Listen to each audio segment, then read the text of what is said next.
حضرت صلی اللہ علیہ وآلہ وسلم پر وحی کا ابتدائی دور اچھے سچے پاکیزہ خوابوں سے شروع ہوا۔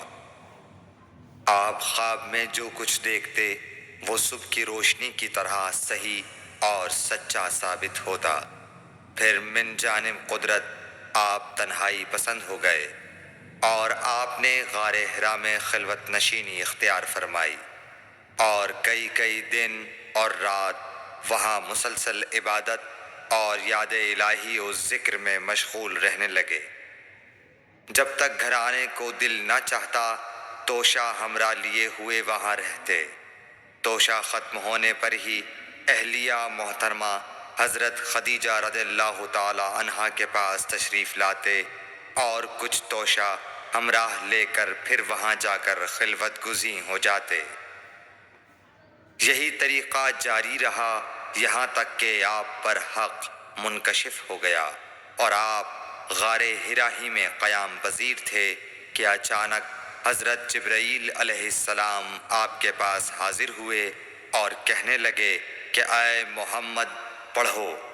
آپ فرماتے ہیں کہ میں نے کہا کہ میں پڑھنا نہیں جانتا۔ آپ صلی اللہ علیہ وسلم فرماتے ہیں کہ فرشتے نے مجھے پکڑ کر اتنے زور سے بھینچا کہ میری طاقت جواب دے گئی۔ پھر مجھے چھوڑ کر کہا پڑھو۔ میں نے پھر وہی جواب دیا کہ میں پڑھا ہوا نہیں ہوں۔ اس فرشتے نے مجھ کو نہایت ہی زور سے بھینچا کہ مجھ کو سخت تکلیف محسوس ہوئی۔ پھر اس نے کہا کہ پڑھ۔ میں نے کہا میں پڑھا ہوا نہیں ہوں۔ فرشتے نے تیسری بار مجھ کو پکڑا اور تیسری مرتبہ پھر مجھ کو بھینچا۔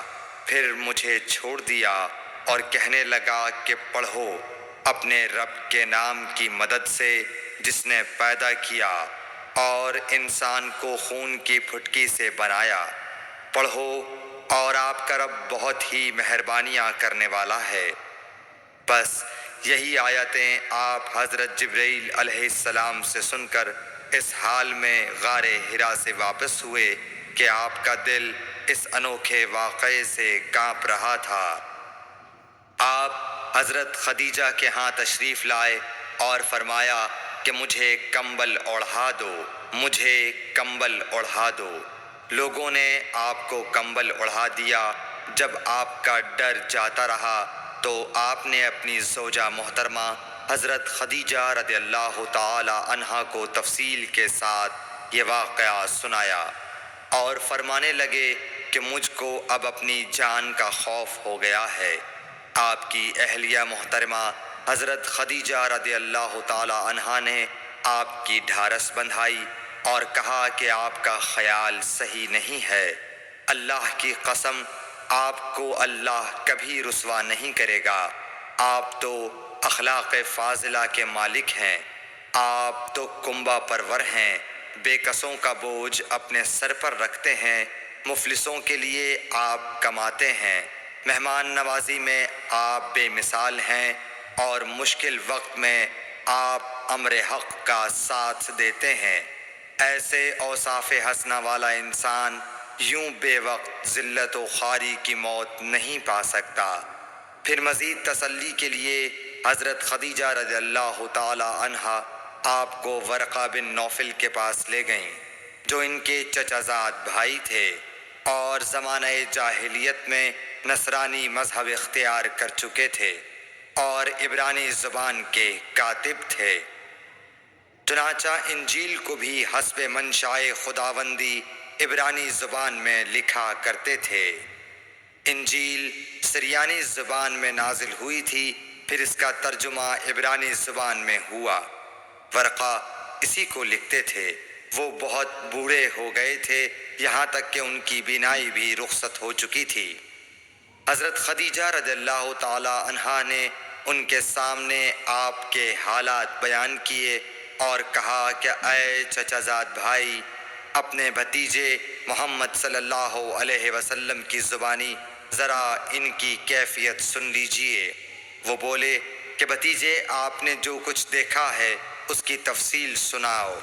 چنانچہ آپ صلی اللہ علیہ وآلہ وسلم نے از اول تا آخر پورا واقعہ سنایا، جسے سن کر ورقہ بے اختیار ہو کر بول اٹھے کہ یہ تو وہی ناموس معزز رازدان فرشتہ ہے جسے اللہ نے حضرت موسیٰ علیہ السلام پر وحی دے کر بھیجا تھا۔ کاش میں آپ کے اس عہد نبوت کے شروع ہونے پر جواں عمر ہوتا، کاش میں اس وقت تک زندہ رہتا جب کہ آپ کی قوم آپ کو اس شہر سے نکال دے گی۔ رسول کریم صلی اللہ علیہ وآلہ وسلم نے یہ سن کر تعجب سے پوچھا کہ کیا وہ لوگ مجھ کو نکال دیں گے، حالانکہ میں تو ان میں صادق و امین و مقبول ہوں؟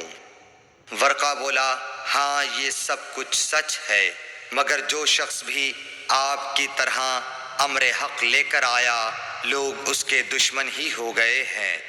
اگر مجھے آپ کی نبوت کا وہ زمانہ مل جائے تو میں آپ کی پوری مدد کروں گا، مگر ورقہ کچھ دنوں کے بعد انتقال کر گئے۔ پھر کچھ عرصے تک وحی کی آمد موقوف رہی۔ صحیح بخاری حدیث نمبر 3۔